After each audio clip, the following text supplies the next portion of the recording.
Let's do this. The Cult of Hockey podcast by the faithful and for the faithful. I'm David Staples of the Edmonton Journal, and I'm here tonight with Bruce McCurdy. Hey, Bruce. Hey, David, how are you doing tonight?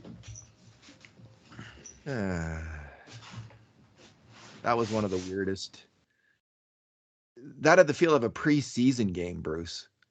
That was the first game of the Battle of Alberta in 31 years. It's, used to some fiery, intense, classic games. And honestly, it felt like it was so haphazard and so full of mistakes and terrible plays and mental errors. It felt like a weird preseason non-entity of a game, which the Oilers lost 9-6. The grade A shots were even more dominant, 20-10 for the Calgary Flames. And when it came to the subset of the most dangerous shots of all, the 5 alarm shots, it was 12-5 for Calgary. I never really felt, even though the Oilers tied up that game, Bruce, late in the third. I think I wrote a little note to you then, like I don't see the Oilers winning this one because they couldn't defend. Yeah. Yeah, it was very, very, very similar to the 9-5 game that was played in Calgary on, I think it was February 26th or something. Yeah. And it was no, wait a minute, March 26th. It was,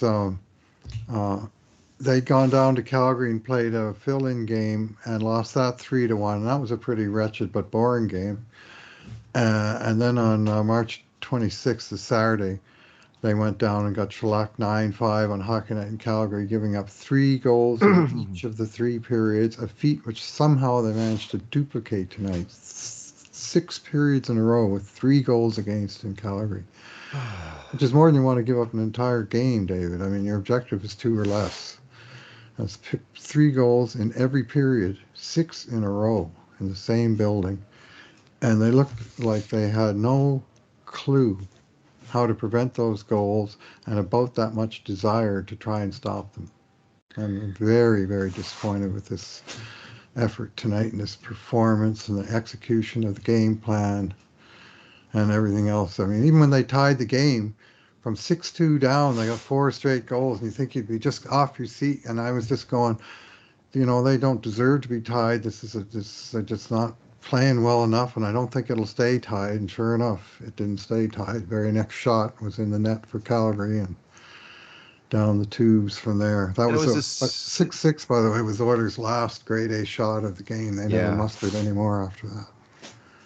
So. And the goal was just typical of the Oilers, just running around on their own end, not playing well. Anyway, it was after those 2 fantastic defensive games against the Kings in the last 2 games. Yeah. I guess the worry is that was a bit of a mirage, that the Kings were, not a great offensive team, and you can shut down a weak defensive team. But when you're up against a team that has some players that can make plays, that ain't going to work. Anyway, I don't want to make too much of it because it was a very weird game. It was. It was a very disappointing game. And so we're going to do our 2 good things, 2 bad things, 2 numbers podcast, Bruce. And we'll go with 2 bad things each. Why don't you start it off with your first good thing? Your first and only good thing from the Oilers. Okay.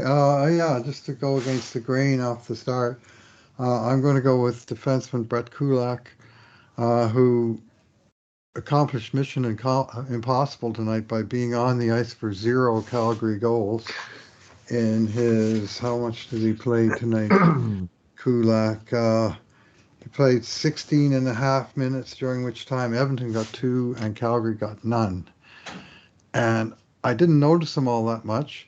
And you know what? That's maybe the best thing of all, because every time I noticed an Oiler tonight, it seemed like it was because he was making a mistake or he was out of position or, and certainly that's true of Oilers defensemen in this game. And so I'll say Kulak was the best of a bad lot of Oilers defensemen, and I'll leave you to who's the best of a bad lot of Oilers forwards. Kulak, he almost kept a clean sheet. There was one play where he did allow a pass out into the slot, but that was mainly on McDavid, who was puck watching on the play again. Like Connor McDavid, he had such a Connor McDavid is my good thing, even though he had a number of plays, Bruce, where he was puck watching Yeah. and not covering the slot off. Like they just evolved to bad, like they were playing like it was 2018 again, not covering guys in the slot. It was not keeping it, shoulder checking and allowing all these hellacious scoring chances against the Mm-hmm. Oilers. Like it was ridiculous. But my good thing was Connor McDavid.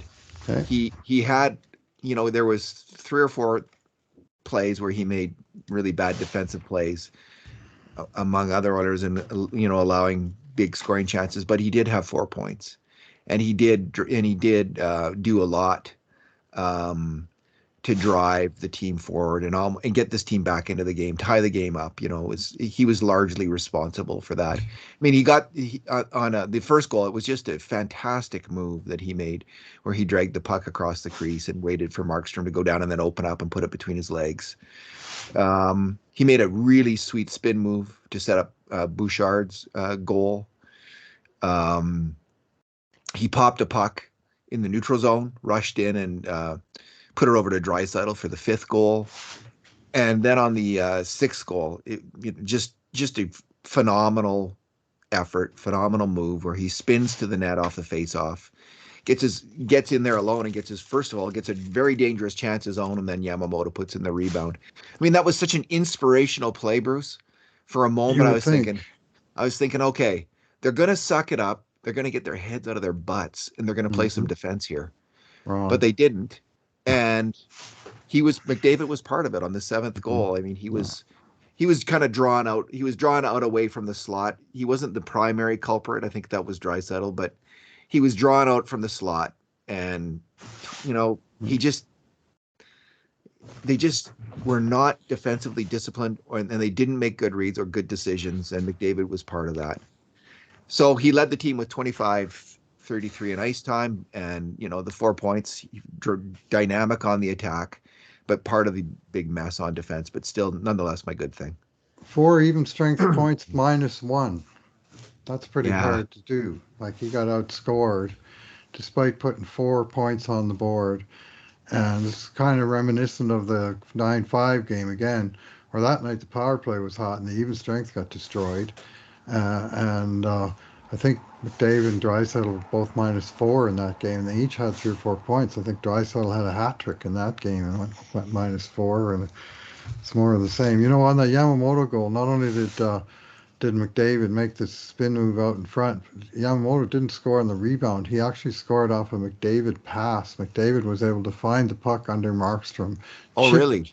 chip it through Markstrom out the other side for Yamamoto to slam it in. That was a really nifty pass by McDavid. So certainly, full value for the points.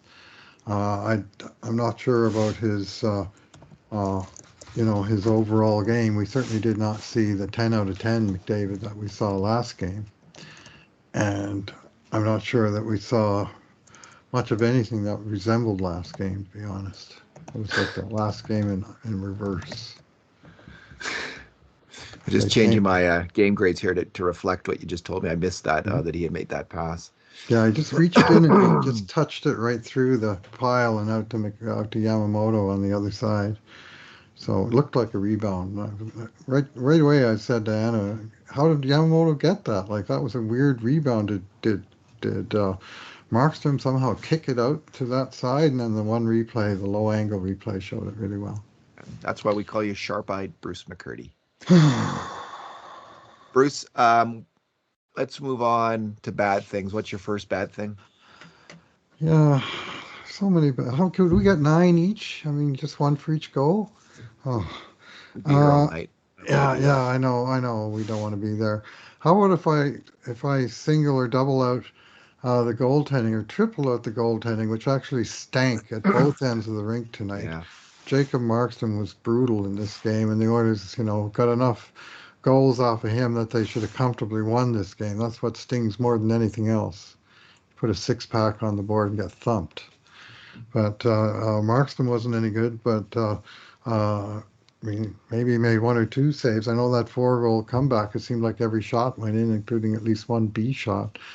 But Mike By Hyman. Smith beaten twice in the first minute of the game, first 51 seconds of the game.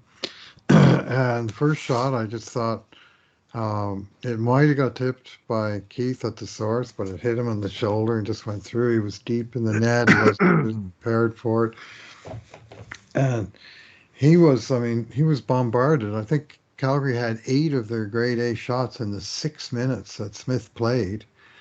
And part of the reason he got pulled was a mercy pull, and also it gets the team to wake up kind of goalie pull. Uh, uh, but they brought in Mikko Koskinen, and I'm thinking, you come in and settle down here. There's lots of game left here, and especially when they made it 3-1. But I don't think Koskinen ever did settle down. And he was fighting it. He was fighting the puck. He wasn't finding rebounds. Got lucky a couple times. A shot hit him and dropped in behind him in the goal crease, and 2 Calgary guys tried to just touch it in with their sticks and couldn't get it. And then he kind of fell back on it. But it just didn't give me ever the sense that he's going to come in and make saves. And I mean, the score sheet will say he made 32 saves or something like that, because I mean, Calgary had 37 shots on him, and only 5 of them went in. But when the Oilers really needed a big save of him off that Rasmus Anderson shot from the wing, or the Matt Tkachuk breakaway shot from quite far out, because Tkachuk didn't really have any speed to I think get deep, and he just surprised Koskinen with a shot that went right through the 5 hole like 30 feet out. I mean, you got to have a stop in there somewhere, and neither Oiler goalie really delivered the goods on the stop front. And I mean, the stats will say Smith was worse, but he faced 10 shots and 8 grade A shots in the first 6 minutes. I think that's what it was. 8 grade A shots. That was just it's just insane. I gave Koskinen the lower mark, Bruce, because I just felt it was the 4th goal that really got me. I think it was kind of an outside shot from the boards. And it was, I don't know how this happened, but he turned an outside shot from the boards into this wicked rebound off his pad where he was way out of position for the rebound. Like he just went way overcorrected, slid over, pumps the puck back the other direction, and Coleman put in the rebound. And he just wasn't even close to being in the play on a fairly mundane outside shot. Like honestly, like maybe get a little, I don't know, like they play so far back in the crease. I guess that's the style. That's what they're supposed to do, but it just seemed like extreme, and he was really battling with his rebounds tonight, and that's why the 4th goal was scored. There was nothing clean about his game, right? Like like he wasn't sharp, he wasn't swallowing up pucks, they were dropping, nobody knew where they were. But, I mean, I wouldn't have given either goalie a very high grade out of that game, and I wouldn't have given Markstrom one either. He might have been the worst. If I was grading Calgary, and he got the win. Yeah, he might have been the worst goalie on the ice, Markstrom. Well, he let in 6, Koskinen only let in 5, and Smith just 3, so I guess you could make the case. But, boy. Bruce, my first bad thing for silver linings. Yeah, my first bad thing is the Oilers' start of the game. I mean, it was just obviously despicable. And I thought, I thought the Oilers have learned how to start the game, which is by working your ass off. But it just started off with this, and it's not just hard work. It's making the right reads. It's getting your head in the game and playing cautious when you should be cautious and aggressive when you should be aggressive, going for it, and having that, knowing when to do it. And the first goal against came because Evan Bouchard was asleep at the wheel. There was no reason for him to be, there was a play at the blue line where Calgary's kind of breaking out, and he kind of mirrors his man, kind of follows them, and he should be hanging back there. He's a defenseman. What are you doing? Like, you're not even trying to make the play. So just hang back in your spot and get settled into the game, and don't be too aggressive. And because he's up ice, there's essentially an odd man rush for Calgary. He causes it because of his mental art. Now Bouchard came back and played. He scored a very nice goal, and I thought he got stronger as the game went on and got more confidence and played well. But that first mistake, I mean, Yikes! And I did hear like it was kind of an outside shot. It would normally be a grade B scoring chance shot, not a grade A. But I do think it hit Duncan Keith's stick. I heard a tick, Yeah. Oh distinct yeah. tick, and it seemed to shoot up. And I think that's why it beat Smith. It would have been nice to see Smith make the save nonetheless, but I think it did hit Duncan Keith's stick. It So, hit and him then, and went in. Eh? It hit him in yeah, the collarbone and just still yeah. went right through him. 24 seconds later, the Flames score again, and it's part of a recurring nightmare where Darnell Nurse doesn't make a play in the corner, and Ryan Nugent Hopkins doesn't make a play in a corner, and Cody Ceci allows a pass out from behind the net, and Darnell Nurse is like Nuge was there battling in the corner in this play, and there was no reason for there was only one Flames player. There was no reason for Nurse to go there at all. But again, he's not like I know he's playing hurt, but that his head isn't hurt. Like he's got to make those reads. He's got to do better. Like Nuge is making the play. I don't have to be there. I'm gonna, don't get overly like can't get sucked in the corner. So because he's over in the corner, the front of the net is wide open when the pass comes through CC into the slot and there's a goal because Darnell Nurse was way out of position on it. And so I'm just going to segue into Nurse being my second bad thing, actually. Okay, go my for third, it. What am I on? Yeah, this is my second bad thing. We're not doing three. So Brucey had the roughest night that he's had maybe all season. I think there was one other night. He had you pointed this out to me, 0 hits. Yeah. And again, the game's not necessarily about hitting, but if Darnell Nurse has 0 hits in a Battle of Alberta game, something's not right with him. Something's not right with him. He was leaking grade A shots all game long. He's not, he doesn't seem to be in the game physically or mentally at this point. And, we don't know the extent of his injury, but it's not happening for the Oilers would be way better off giving Kulak more ice time and scaling back Nurse on the third, put Nurse on the third pairing with Tyson Berry, who actually had a pretty good game at even strength. Just get him out of the hard matchups, give him easy ice time, make him the 7th D man. They're just, if he can't play better than this, he's a liability for the team right now. Playing injured is the truth about it. And just again and again, the play went through him. Like he got turnstile again and again and again.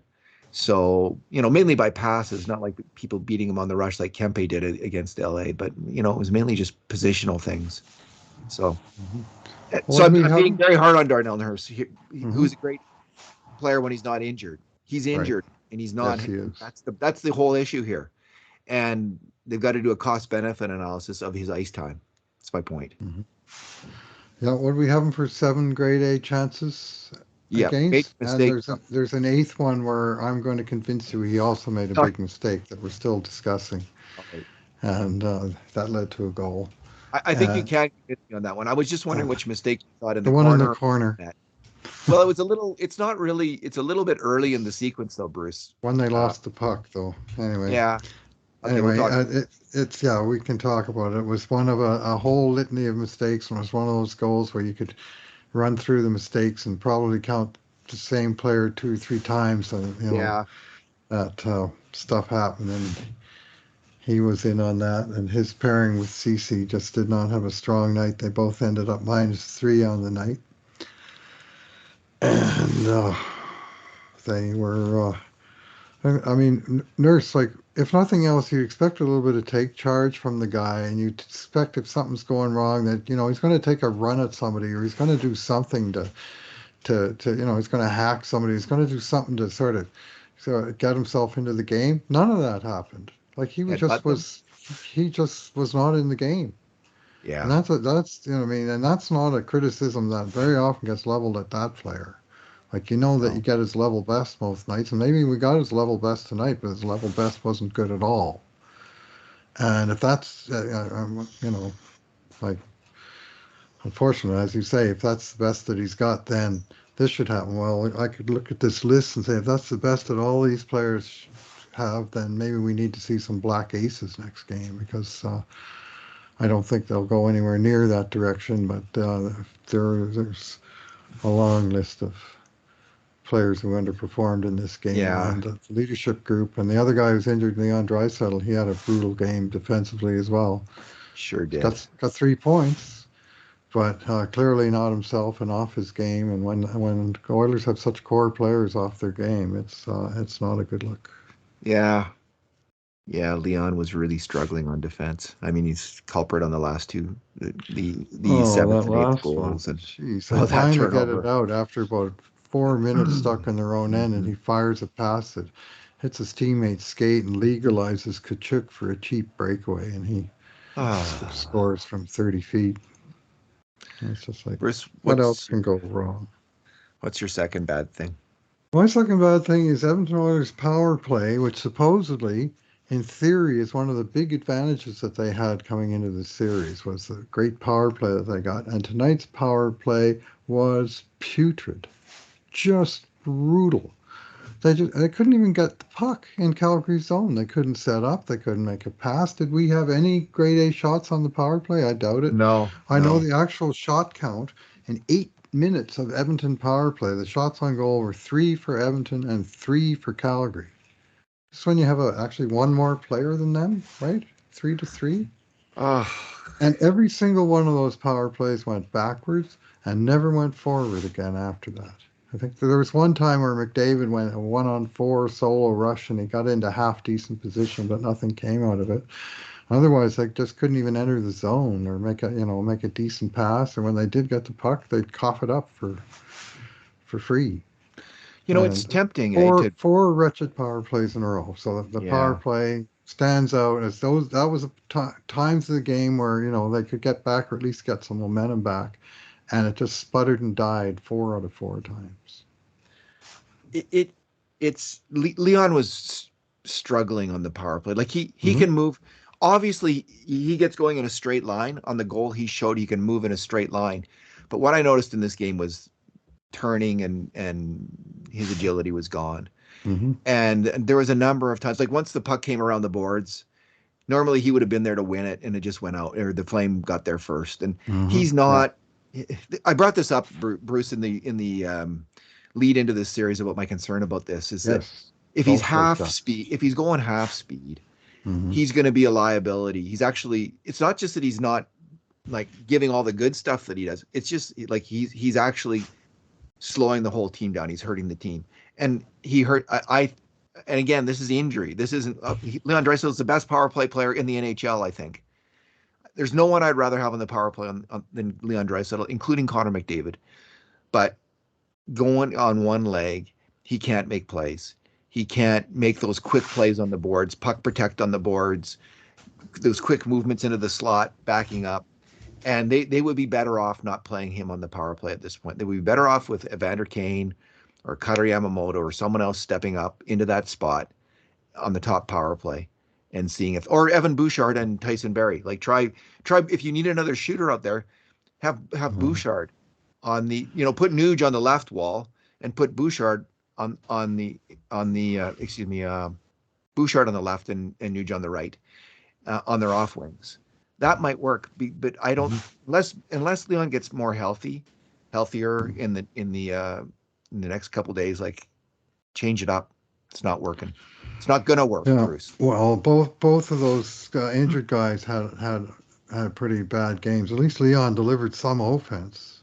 He did. you know, got 3 points, right? I mean, you got 3 points in that game, -2 though, and 15 and 5 on the dot. Like he was doing some things right, but Play him at even commanding strength. the Play him. puck and yeah, well, I mean, you got to use him on the power play, but he's got to be better. I mean, the power play has to be better. They all have to be better, and he's very high, if not top of that list.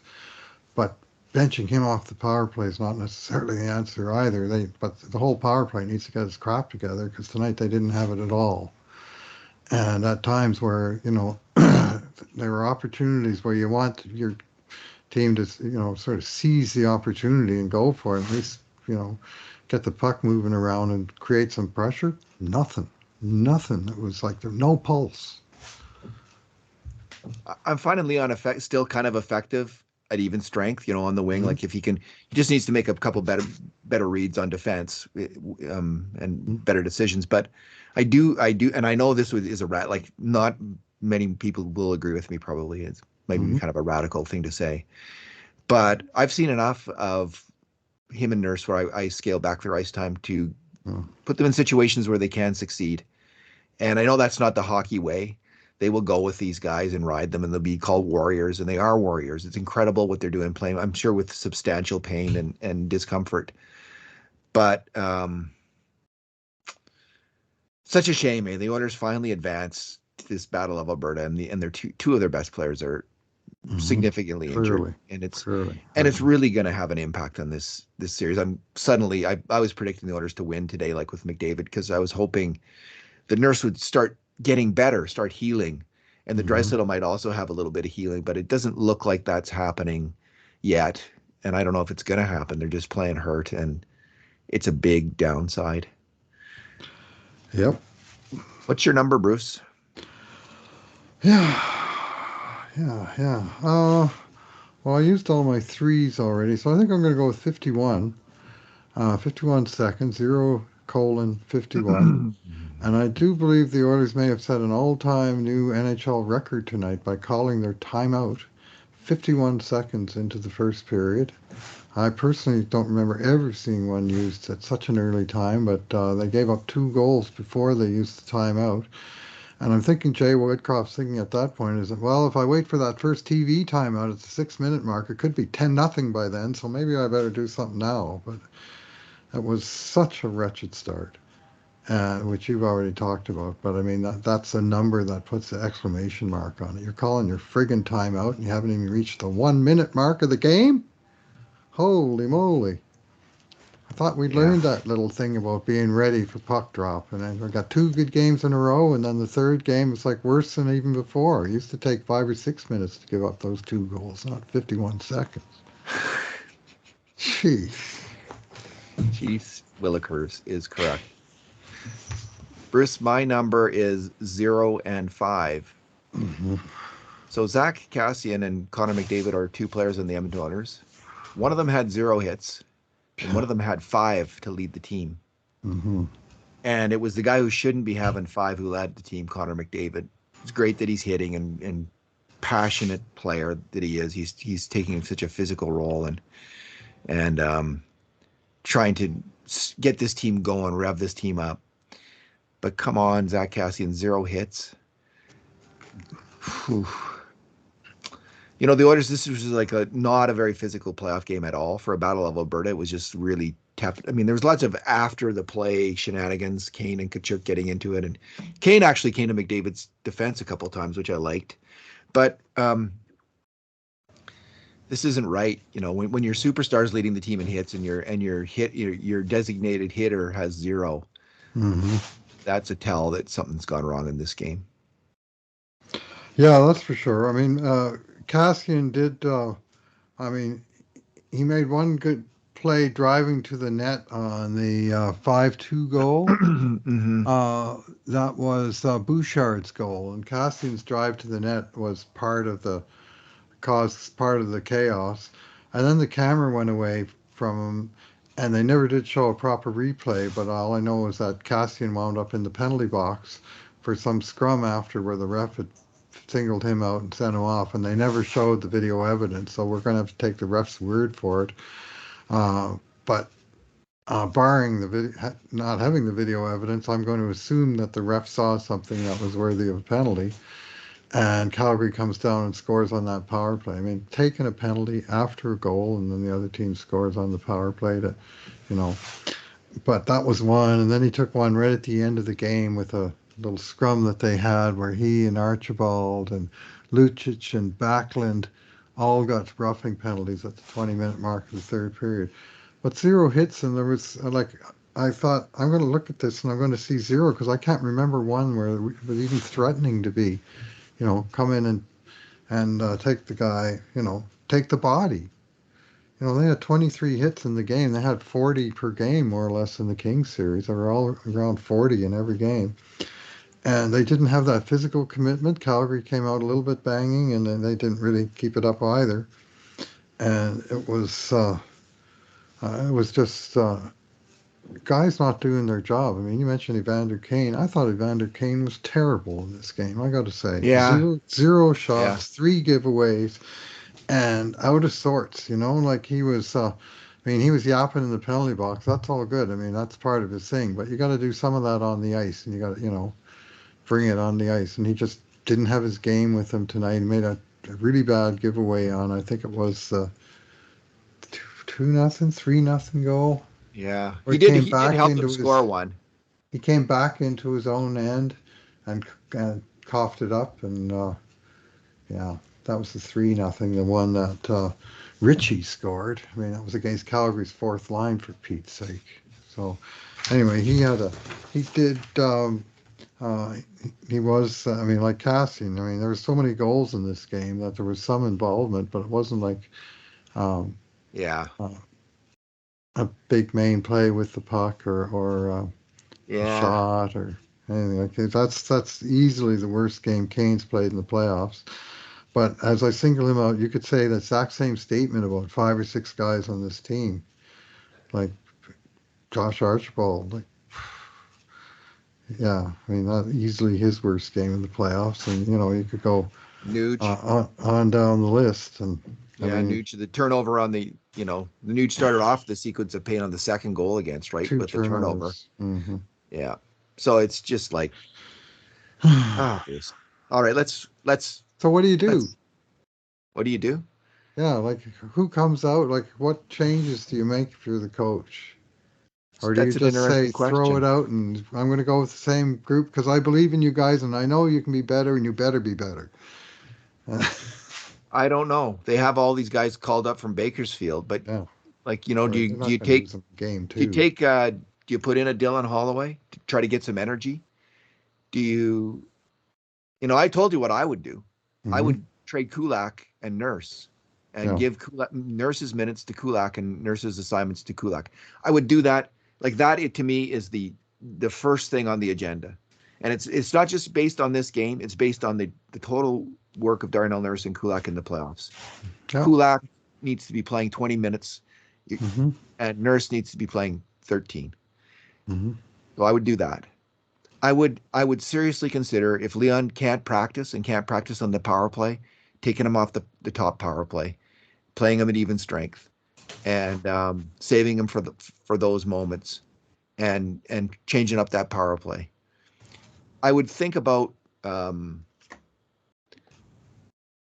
I would think about um, maybe making one change it forward to inject someone in there like Holloway. I didn't see Holloway. I didn't, I was so busy watching the Oilers games. I didn't watch the Bakersfield games this year. So I can't say who the right guy is, but maybe Brad Malone is the kind of player you want to put in instead of like sit Cassian, play Malone. He's another center, Hmm. Malone, so maybe that helps a little bit. Um, I would play Puljujärvi a little bit more. I thought, He like, was yes, good. he wasn't a. I gave him a 4 because he didn't get much Hmm. done, but he looked good when he was out there. I I, thought he I was might fine. play him a little bit more, move him up to the top 6 again. Those are some. What would you do? I wouldn't take Leon off the power play, not with 24 power play goals and 41 points, but I would certainly expect him to bounce back and have a better game. And I mean, that's some of it. Just going to have to do that. They're going to have to go Yes. back with Mike Smith. They're going to have to go back with, Yeah. you know, 6 of their defensemen at least. And there wasn't 6 that had a good game tonight. I can tell you that for a fact. And so on. I expect they'll get Warren Fogle in there. Maybe they'll Yeah. change the mix with Archibald or maybe Cassian. I mean, I don't know. Yeah, it's it's a lot of problems, and it's yet another huge challenge for our new coaching staff that has proven to be up to prior challenges. This one looks like a big one, and it's certainly an opportunity lost tonight to score all those goals and have nothing to show for it but an embarrassing loss. I wouldn't be surprised to see Barry with Nurse actually, Hmm. and Kulak with CC because you can kind of sell that. You're just balancing your D. Like Mm-hmm. I don't think we're going to see Draisaitl off the power play. Like you say, they just got to hope things work out better, and that he finds a way to make it effective the way he is now. And they're going to do that, I think, in that situation. But I wouldn't be surprised at all if we see a change in defense pairings, Bruce. Anyway, maybe we should leave it there. That's Friday night's problem. Yeah. Thanks for talking tonight, Bruce. All right. Thanks for listening, everyone. And in the meantime, and in between times, this has been another edition of the Cult of Hockey podcast.